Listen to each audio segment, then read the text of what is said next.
Mga ka-RSP, Chinese New Year's just around the corner dahil nalalapit na ang January 29. Pero bago pa man pumasok ang Year of the Wooden Snake ay kaliwat kanan na ang mga aktibidad at events para dyan. Sa katunayan, ito lang ay ginanap ang 2025 Lion Dance Competition na kauna-una ang Lion Dance Competition sa bansa. Ang mga highlights yan, panoorin po natin dito.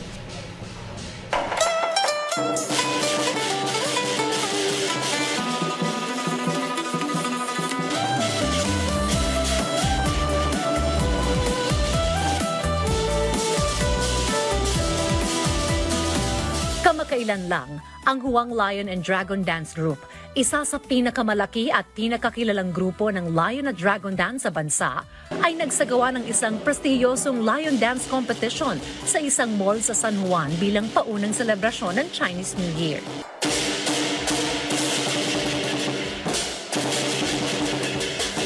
Ito yung very important to us kasi syempre gusto natin buhayin yung Chinese culture.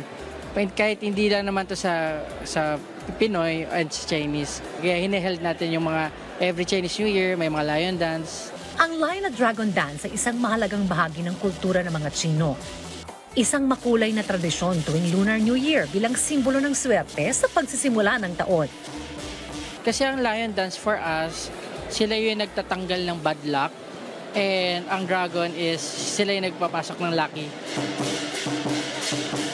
Iba't ibang koponan ang sumabak sa kompetisyong ito na nagpakita ng kahusayan sa magkakaibang kategorya kung saan bawat isa ay nagpakita ng kanilang husay at galing sa pagtatanghal. Kasali sa competition ngayon is 10 groups. Mga veterans group naman ang mga kasali. So masasabi natin na quality yung game. Tinanghal na kampiyon ng Philippine Rui and Binondo Phoenix Lion and Dance Group. First runner-up naman ang Wei Feng Dragon and Lion Dance Group. Huwag ibilang second runner-up ang Philippine Yong Sheng Dragon and Lion Dance Sports Association. Habang third runner-up naman ang Quezon City Lion and Dance Team. Layunin din ng event na ipakita ang kagandahan ng sining na ito. Pati na rin upang magbigay ng platform sa mga kabataan at bagong henerasyon na maging bahagi ng kanilang tradisyon at kultura. At ang pinakamaganda pa rito, ang event na ito ay bukas sa publiko. Marami pang susunod na pagkakataon na maaari ninyong masaksihan ang mga ganitong kompetisyon. Para maraming manood, para maraming maengganyo na sumali sa mga teams. Kasi parang naman tayo workshop, may mga association tayo na tumatanggap na mga gusto sumali. Ayon kay Sir Gayus, paraan niya ito para hikayatin pa ang marami na magkaroon ng interes sa sining ng pagtatanghal ng Lion and Dragon Dance para manatili ang kultura at tradisyong ito na minahal hindi lang ng mga Tsino kundi maging ng mga Pilipino.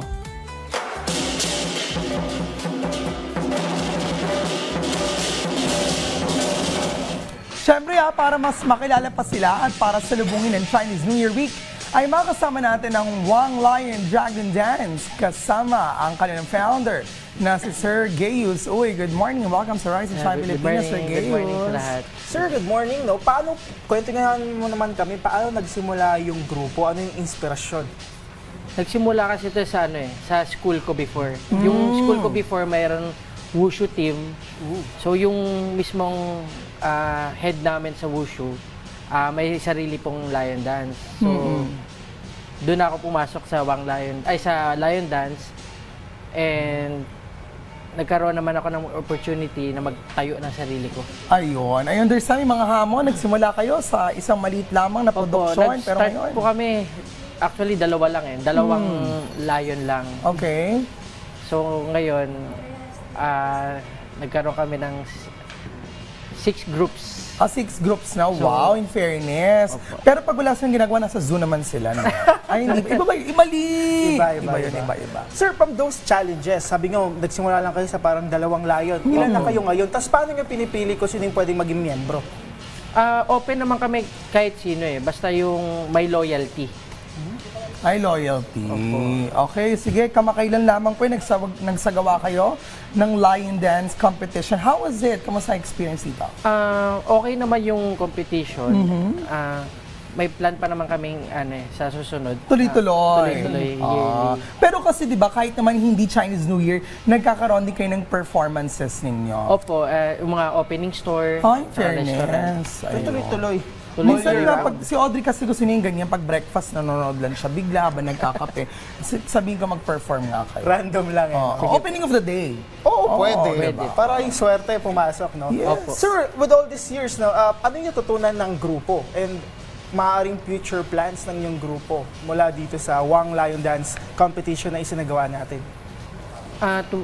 Para sa susunod na event namin, namin ay mag-i-invite kami ng may mas ibang team na sumali. Ay, Mas marami pang team. Ayan. May mga chances ba na yung mga clients kayo na araw-araw pinapupunta sa inyo para araw-araw na silang swerte? Meron naman po. Talaga? Meron? In fairness, pwedeng gawin ni Audrey. Social media pages, kung saan namin kayo pwede follow at kontakin. Meron sa Wang Lion and Dragon Dance.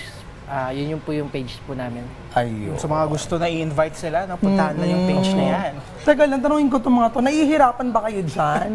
Hindi naman. Kasi, di ba, ganun yung korte niya. So, isa nakaganon lang all the while. Tapos binubuhat. Oo. Mukha namang sanay na sila. Ilang years na ba sila dyan? I mean, ilang years na silang nagsasagawa ng 10 years. Wow. 10 years Isang na. dekada. Ang galing. Kailan kayo nalabas dyan? Joke Sir lang. Habol, anong mas mahirap? Yung lion o yung dragon? Dragon. Mas Mas mahaba? mahirap po to Kasi nasa loob sila. Sa loob mismo. Maghapon nakayuko yung nasa likod. Ayun. Maghapon na kayo ko. Parang Mukha naman maganda ang care sa kanila. Kaya for 10 years, andyan sila. Loyalty. Yes! Well, thank you so much, Sir Gaius, and very meaningful yung goal ninyo na buhayin at pagpatuloy ang tradisyon ng Lion and Dragon Dance. At dahil dyan mga Karsty, be ready dahil may inihanda pa silang special performance para sa atin. Kaya naman, let's give it up for Wang Lion and Dragon Dance Team.